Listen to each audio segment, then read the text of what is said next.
الصلاۃ والسلام علیک یا رسول اللہ وعلی آلک و اصحابک یا حبیب اللہ۔ سوال ہوا حجر اسود کا جو موجودہ سائز ہے کیا قیامت کے دن بڑھ جائے گا؟ یاد رکھیے گا حجر اسود کے مناقب اور فضائل ہیں۔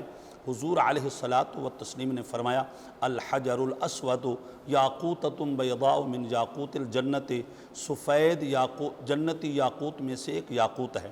حضور علیہ الصلاۃ والتسلیم نے فرمایا اللہ قیامت کے دن اس کو اس حال میں اٹھائے گا لہو عینان یبصر بہما، دو آنکھیں ہوں گی جس کے ساتھ دیکھتا ہوگا، وینطق بہ ولسان ینطق بہ، زبان ہوگی جس کے ساتھ بولتا ہوگا، ویشہد علی من استلمہ بحق وقبلہ من اہل الدنیا، اہل دنیا میں سے جس نے اس کو بوسہ دیا ہوگا، حقیقی استلام کیا ہوگا، اس کے حق میں گواہی دے گا، اور اس کا سائز جو ہے احد پہاڑ کے جتنا ہو جائے گا۔